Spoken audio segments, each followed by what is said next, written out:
All it takes is one bad day. Hey guys, Noah from WatchMojo here, and today we're counting down our picks for the top 10 good guys gone bad in superhero movies. Why are you doing this? Because I see at long last what's wrong with the world.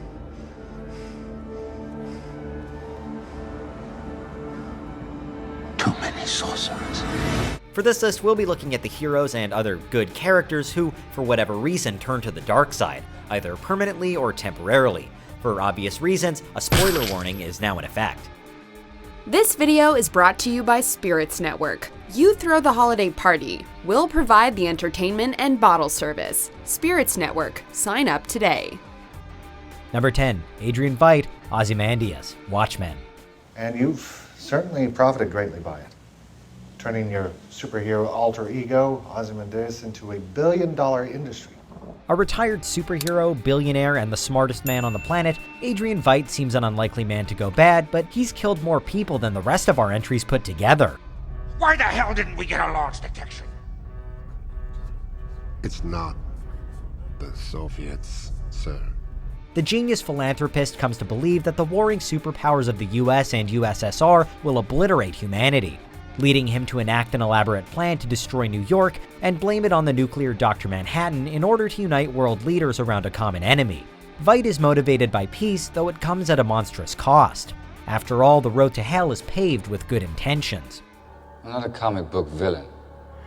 Do you seriously think I'd explain my masterstroke to you if there were even the slightest possibility you could affect the outcome? Number 9, Clark Kent, Superman, Superman 3. You always wanted to fly, Kent. Now's your chance. Even the Man of Steel himself is not without his darker side. While on a depressed, drunken bender, Clark Kent stumbles into a junkyard where he somehow splits into two people, Superman and Clark Kent.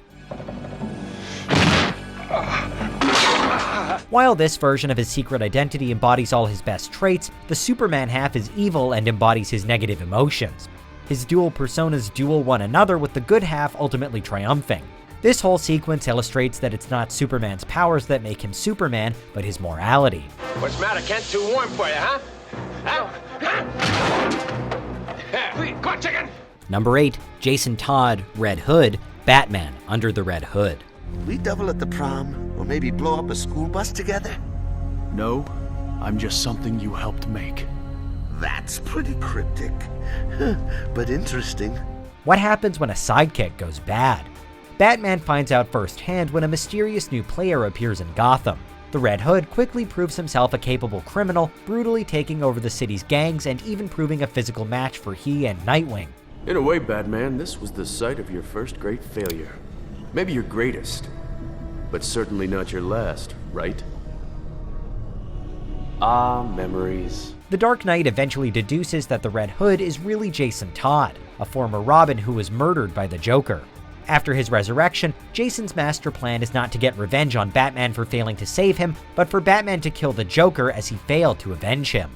I'm not talking about killing Penguin, or Scarecrow, or Dent. I'm talking about him. Just him. And doing it because he took me away from you. Number 7, Andrew Detmer, Chronicle.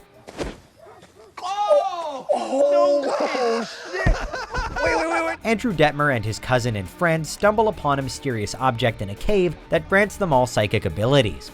Though Andrew at first is able to use his abilities to become popular through magic, a combination of factors, including the death of his friend Steve, his father's abuse, and his mother's illness, help push him down a darker path. Oh, you gotta get.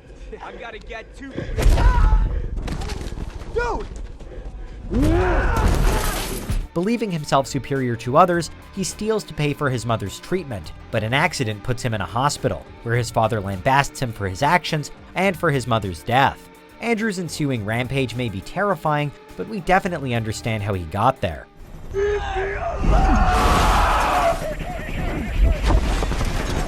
Number 6, Jean Grey, Phoenix, X-Men The Last Stand, and Dark Phoenix. I've come to bring you home. I have no home. Yes, you do. You have a home and a family. A member of the X-Men, Jean Grey possesses powerful psychic and telekinetic abilities. However, a brush with death takes them to new heights, while also bringing out a dormant personality, Phoenix. The Phoenix personality is violent and unpredictable, but especially balks at any attempt to control her actions. Phoenix is responsible for the death of several X-Men, including Jean Grey's fiancé Scott Summers, aka Cyclops, and even Professor X himself. Don't let it control you. It's only through a torturous and heartbreaking killing by Wolverine that her rampant destruction is brought to an end. While the 2019 version slightly revamped this story, the fact remains that Jean Grey is the quintessential good guy taken over by darkness.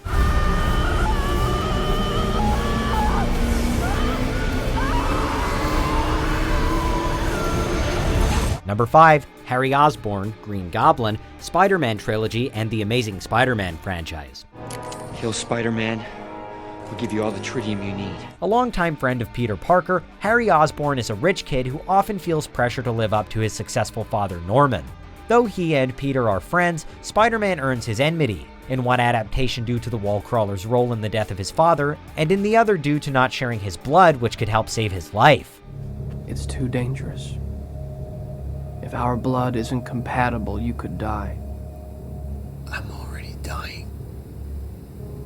Your blood can't make me die more. Whatever the reason, Harry takes on the persona of the Green Goblin and wreaks havoc in Peter's life, even being responsible for the death of Peter's girlfriend in one case. Harry, this is between you and me. You want to fight?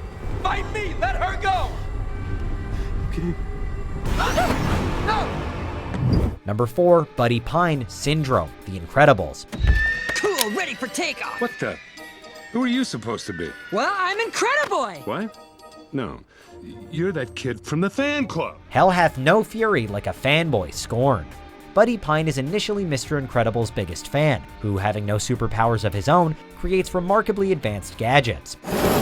Hey, aren't you curious about how I get around so fast? See, I have these rocket boots. Go home, buddy. What? Now. However, a scolding rejection from his mentor sends Buddy into a bitter downward spiral, conspiring to kill and replace supers by using his inventions to ensure that anyone and everyone can be super.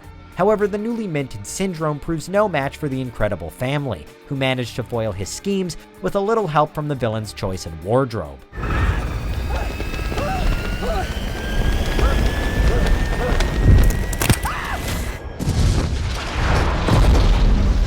Number 3. Bucky Barnes, the Winter Soldier. Captain America, the Winter Soldier. I'm with you to the end of the line, pal. The best friend of Steve Rogers, the man who would be Captain America, Bucky Barnes was Cap's staunchest ally during World War II. Although he appeared to die when he fell off a cliff from a speeding train, Cap's enemies, Hydra, found him and turned Bucky into their weapon, brainwashing him into becoming an assassin. Bucky? The Winter Soldier's intense presence and deadly skills make him a very threatening villain, yet his lack of control over his actions makes him a sympathetic one. That final battle with the Captain gets us every time. Because I'm with you to the end of the line.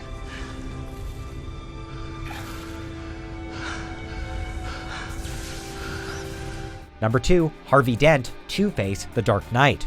You either die a hero, or you live long enough to see yourself become the villain. A driven and tough district attorney, Harvey Dent is Gotham's White Knight to Batman's Dark One, taking on criminals that others are too scared to prosecute. However, his and Batman's attempts to clean up their city don't account for the unpredictable Joker, who kidnaps Dent and his girlfriend Rachel Dawes. The Joker's elaborate trap leads to Rachel's death and Dent's disfigurement, making him literally two-faced. The loss of his love, the trauma of the experience, and some prodding from the Joker leads Dent to go on a one-man killing spree, hunting mobsters and corrupt cops alike and giving them a fair chance of survival. Before we continue, be sure to subscribe to our channel and ring the bell to get notified about our latest videos. You have the option to be notified for occasional videos or all of them. If you're on your phone, make sure you go into your settings and switch on notifications. Number 1. Eric Lensher, Magneto, X-Men First Class. Sorry, Charles. Eric, please, be the better man. You haven't But I don't trust you. Eric, there will be no turning back! A frenemy and rival to Professor X, Magneto is not only the X-Men's most persistent nemesis, but also a founding member of the group. Experimented on by the Nazis, who sought to develop his gift with magnetism through brutal means, including the murder of his mother, Eric Lensher initially seeks revenge on her killer while also helping Charles Xavier help and train young mutants.